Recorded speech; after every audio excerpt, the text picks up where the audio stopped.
Hermano, que el Señor te bendiga. Estamos en la semana 107 de esta serie de cómo lo hizo el Señor, y he puesto en práctica, hermano, lo que el Señor me ha enseñado en meterme al escenario de la porción que en primera instancia me toca meditar hasta adquirir el sentir de Dios, y que posteriormente esa porción es la que yo te tengo que predicar, hermano.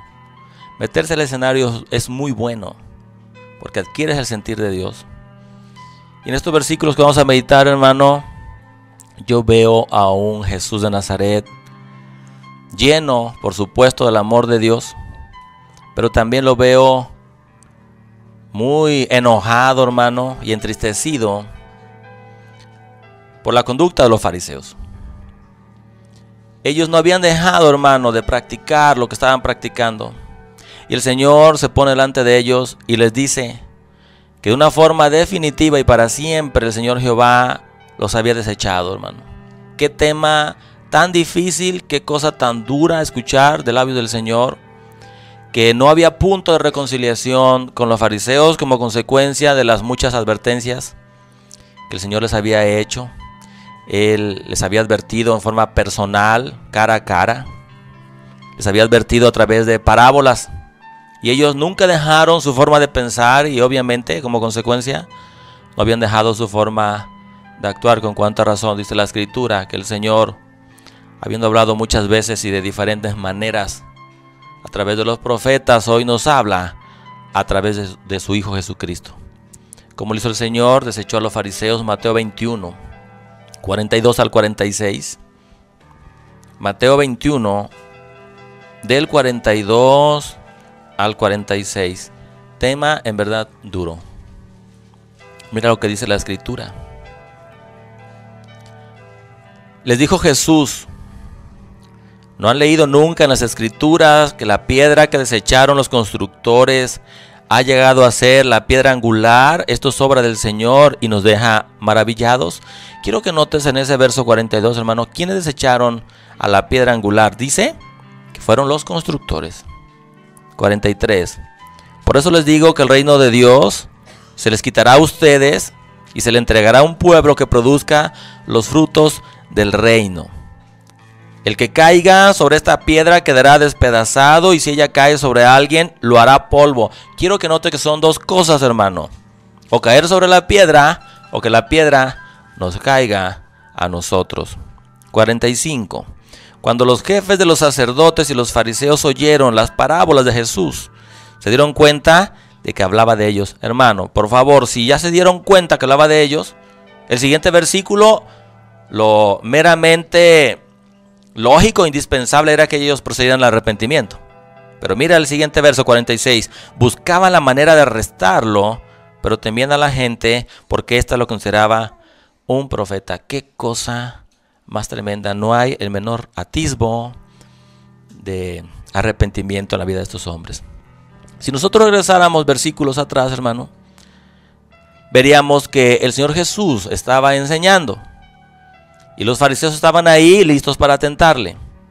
Y ellos lo tientan haciéndole una pregunta, diciéndole: ¿y con qué autoridad haces esto?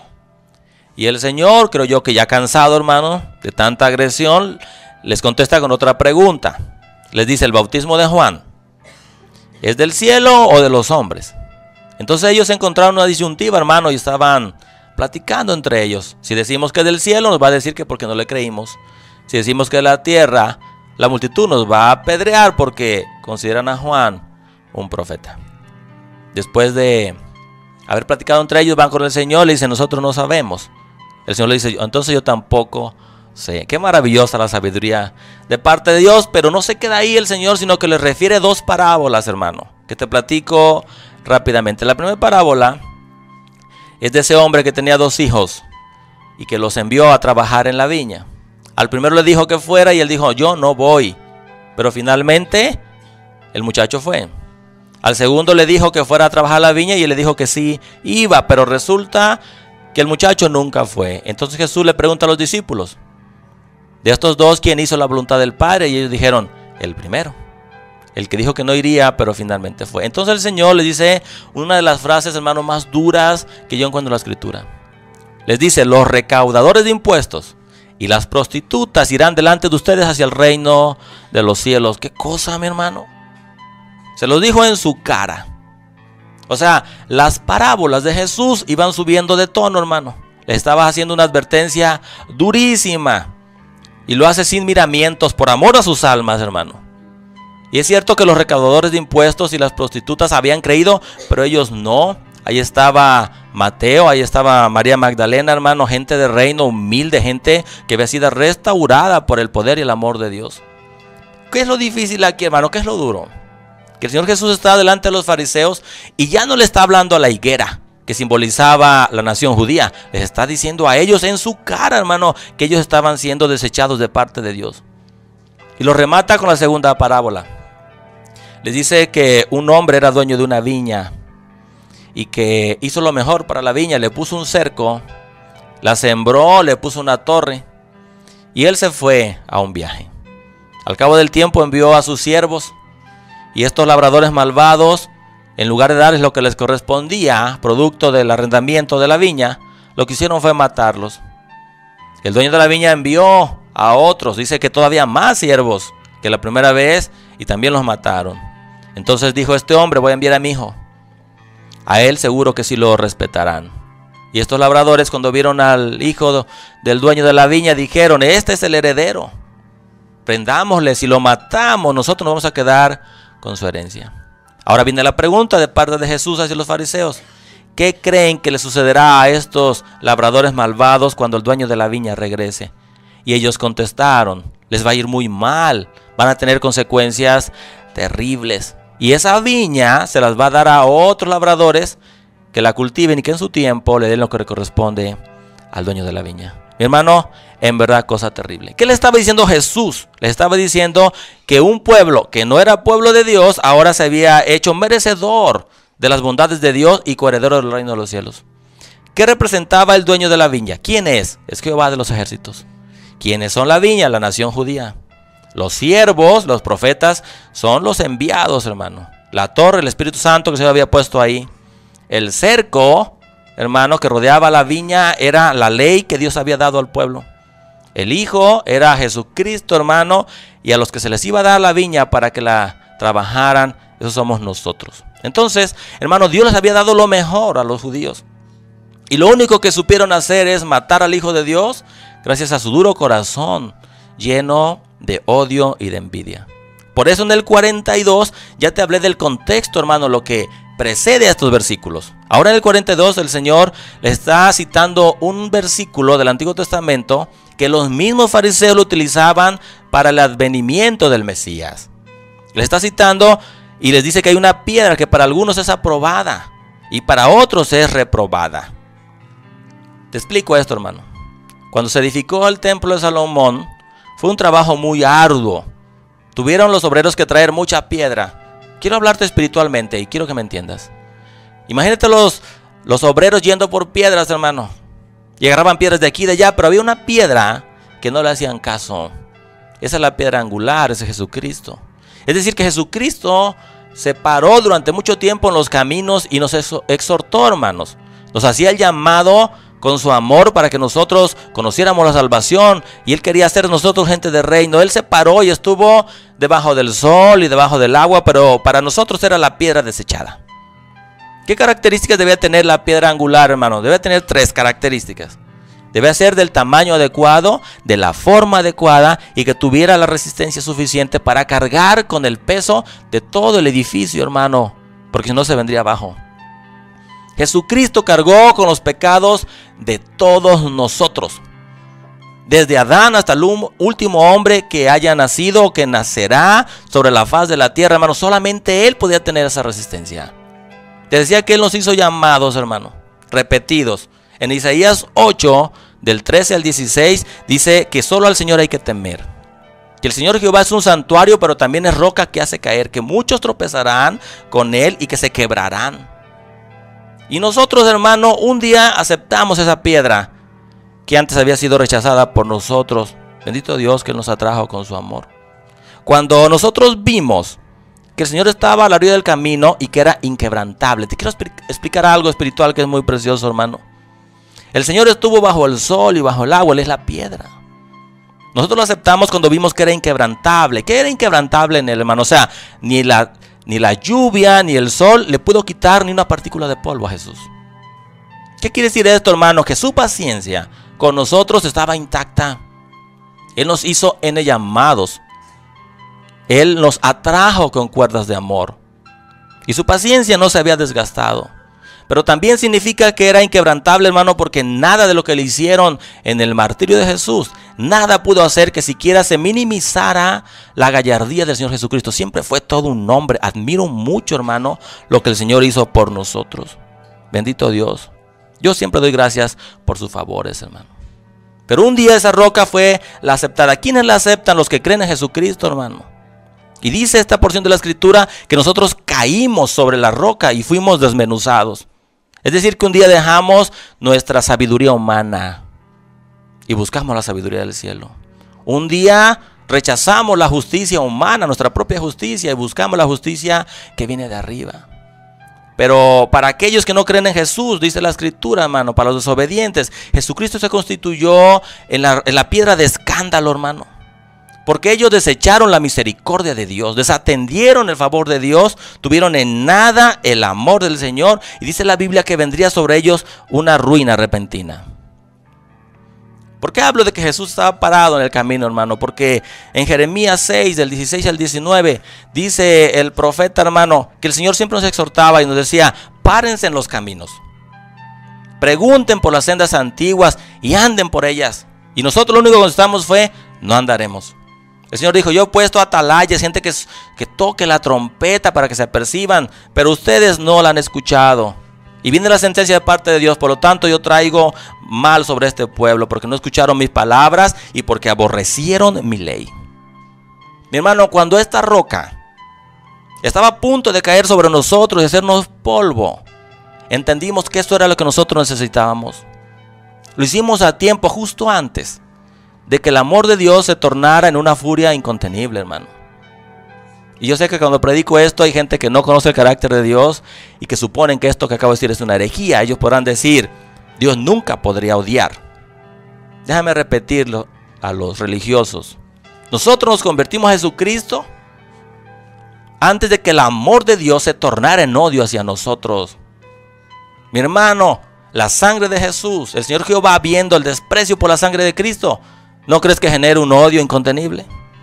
La paciencia de Dios se iba a tornar en un reproche, hermano, irrefrenable hacia nosotros. Pero bendito Dios que a tiempo nosotros reaccionamos. Ahora aquí está el Señor Jesús delante de los fariseos. Observa el escenario. Les está hablando de las parábolas y ellos contestaron. Ellos estaban declarando que su ruina había llegado, que no había punto de reconciliación, que nunca se iban a arrepentir.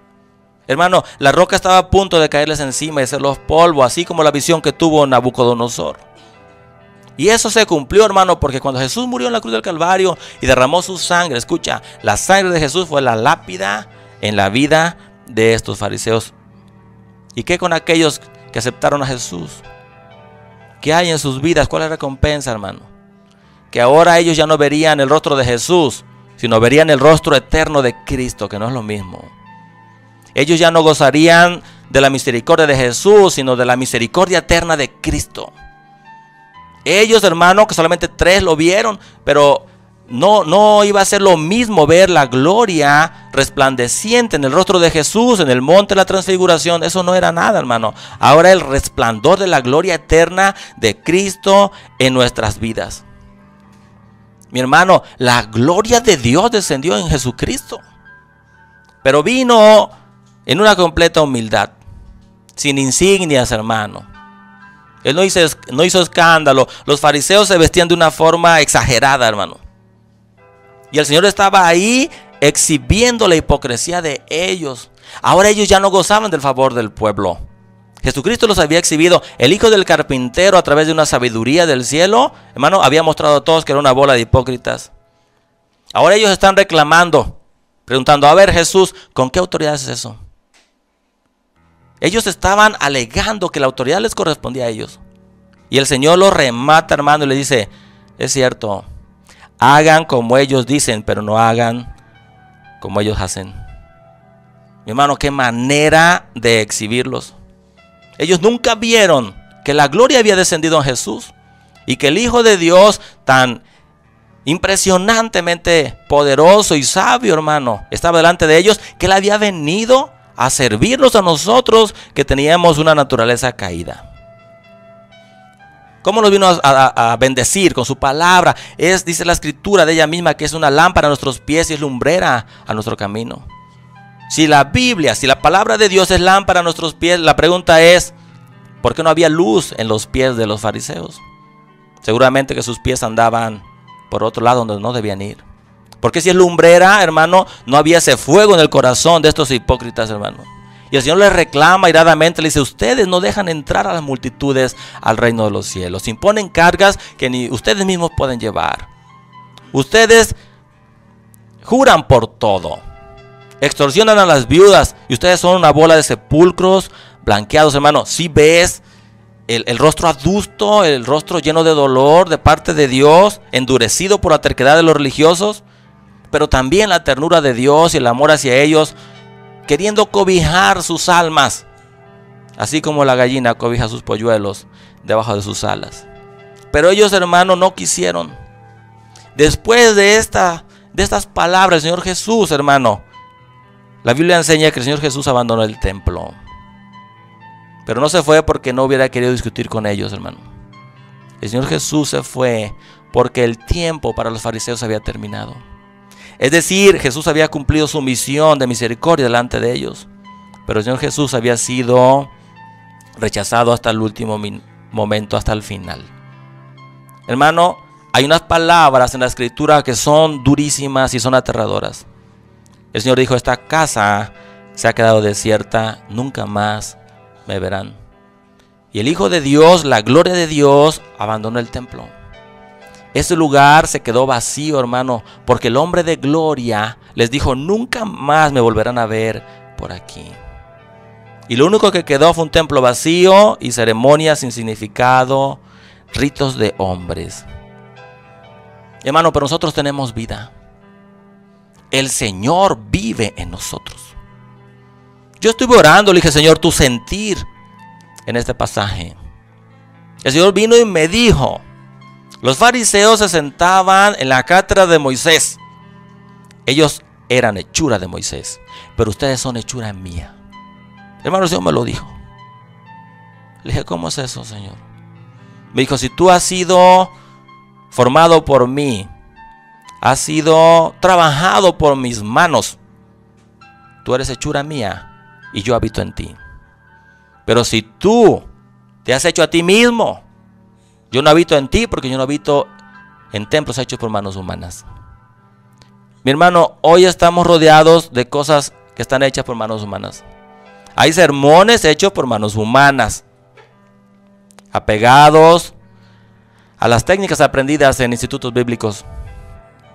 Hay congregaciones hechas por manos humanas que nacen de las denominaciones. Hay pastores hechos por manos de hombres, por compadrazgos espirituales. Hay gente que sirve en las congregaciones que son hechos por hombres, hermano. Sirven porque son los preferidos del que ministra. Pero nosotros somos hechura de Dios. El Señor me lo dijo, ovejas de mi prado, mi hermano. Y cuando nosotros estábamos a punto de perecer, la roca estaba ahí. Nosotros fuimos sobre ella y fuimos desmenuzados. Dejamos nuestra sabiduría humana y nuestra justicia. Los fariseos fueron desechados, hermano.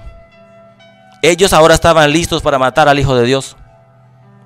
Solo restaba que el Señor Jesús celebrara la cena del Señor con sus discípulos e inmediatamente trasladarse al monte de los Olivos.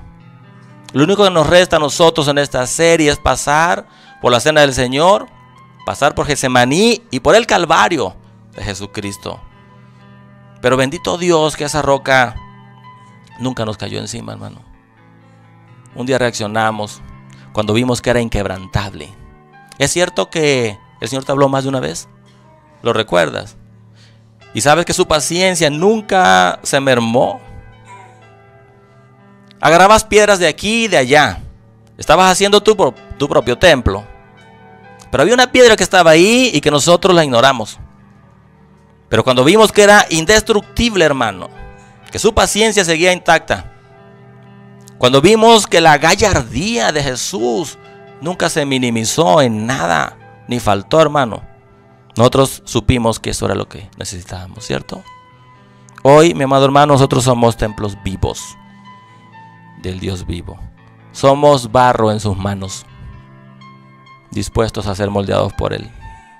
Le quiero dar gracias a Dios, hermano. La diferencia entre un cristiano y un fariseo es radical, hermano. Radical. La pregunta es, ¿qué diferencia hay hoy con los fariseos modernos y los fariseos de antes? Mira, hermano, delante de los fariseos de hace 2000 años estaba el Señor Jesús. Estaba el Verbo encarnado, la palabra de Dios, y la palabra de Dios ha estado aquí. ¿Es así? Y entonces es tiempo de darle gracias una vez más. Decirle gracias porque nunca me convertiste en polvo. Antes tu paciencia fue inquebrantable. Qué duro cuando el Señor les dice a los fariseos: el reino de Dios se les quitará a ustedes y se les entregará a un pueblo que produzca los frutos del reino. Nosotros somos del equipo de Dios. Y tú eres barro en sus manos. Deja que Él te moldee.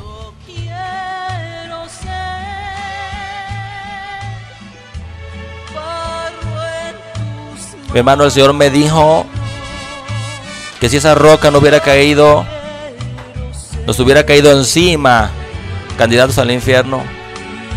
Pero nosotros caímos sobre la roca. Él me dijo, si esa roca les hubiera caído, el resplandor santo se hubiera vuelto fuego calcinador. ¿Tú sabes lo que eso significa, hermano? Que el resplandor de la gloria de Dios no hubiera sido gloria para nosotros, sino fuego calcinador. La ternura de Dios se hubiera tornado en reproche irrefrenable. Y el amor de Dios se hubiera constituido en odio si no hubiéramos hecho caso de esa piedra, desechada, cierto, por los hombres, pero para nosotros la piedra angular. Por lo tanto, tú puedes ir y edificar tu casa sobre ella y tu casa no caerá, mi hermano, porque Él cargó con los pecados de todos. Él es suficientemente fuerte para cargar con tus angustias. Puedes ir y echar tu ansiedad sobre Él porque Él tiene cuidado de ti. Él es la roca, la piedra del ángulo, del tamaño exacto, de la medida exacta y de la resistencia suficiente para tu vida y para la mía. Señor, gracias por tu palabra. Yo no tengo cómo pagarte, porque hay muchos que hoy se sientan en la cátedra de Moisés. Son hechura de Moisés. Son hechuras del instituto bíblico. Son hechuras de la denominación. Pero nosotros somos hechura tuya. Ovejas de tus prados. Tú me mostraste, Señor, tu enojo y tu tristeza cuando los religiosos te rechazaron. Yo lo vi. Alguien me dijo: tú eres culpable por haber sacado a mi hija de ahí. Y yo le dije: usted no sabe de dónde Dios sacó a su hija. Yo sé lo que es que la roca esté ahí, nosotros caigamos sobre ella y seamos desmenuzados por el amor de Dios. Yo sé lo que es que Jesús esté frente a nosotros y nosotros pasemos de largo y lo menospreciemos. Mi hermano, a mí el Señor me habló más de una vez. Pero yo entiendo perfectamente bien esta parte de la Escritura. La piedra del ángulo es inquebrantable. Cuando el Señor tiene planes contigo, su paciencia es inquebrantable. Su gallardía, mi hermano, no se minimiza. Ni debajo de la corona de espinas, ni debajo del látigo, ni debajo de la saliva de los burladores, la gallardía del Señor siempre se mantiene de pie.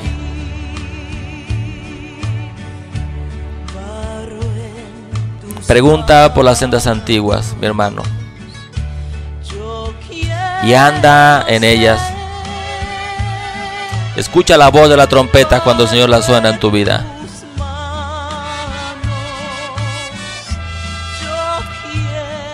Para este pueblo, Jesucristo es la roca aprobada, aceptada. Él es la roca más alta que nosotros. Y podemos subir a Él en tiempos de angustia. Echa sobre Él tu ansiedad, porque Él tiene cuidado de ti. Abrázate fuerte de Él, Él no tiembla, Él no se va a caer. Ciertamente tropezadero para muchos, mi hermano, pero para nosotros la roca de salvación. Hechura de sus manos. ¿Qué sientes del Espíritu, mi hermano? Saber que eres hechura de la mano de Dios. Labranza de Dios.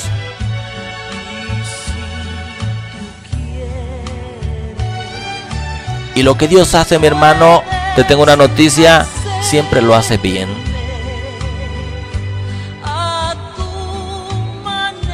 Nos podemos sentir poca cosa, pero es un problema humano, es un trauma nuestro. ¿Sabes que Dios no hace pocas cosas?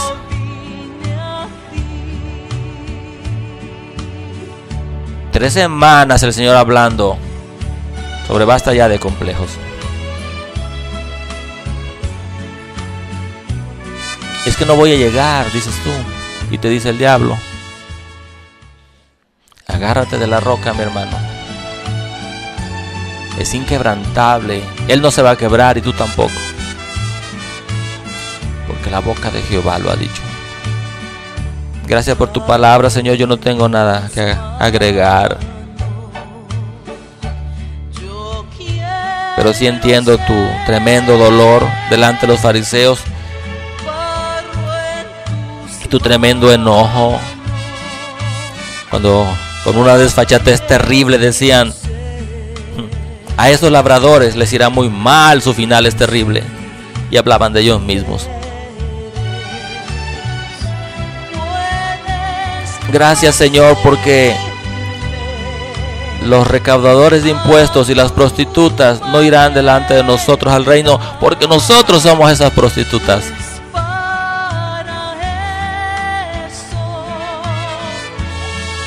Nosotros somos esas prostitutas. Hombres y mujeres lavados con sangre. Esa sangre para nosotros es la salvación, y para los fariseos es su lápida. Gracias, Señor. Estaremos espiritualmente contigo hacia el Calvario hasta ver tu resurrección. En el nombre de Jesús de Nazaret, muchas gracias, Señor. Gracias porque no permitiste que esa roca me cayera encima. No hubiera quedado ni rastro de mí. Gracias, yo bendigo a tu pueblo, Señor. A aquellos que saben que Cristo es la roca, probada y aprobada. Probada porque ellos saben, este pueblo sabe que tú, Señor, eres inquebrantable, que eres más que suficiente para llevar la carga de todos, las ansiedades de todos, las dudas de todos. Gracias, Señor. Moldéanos a tu manera. En el nombre de Jesús de Nazaret. Gracias, Señor. Gracias por ser tan bueno y por ser la roca. Amén, Señor, y amén.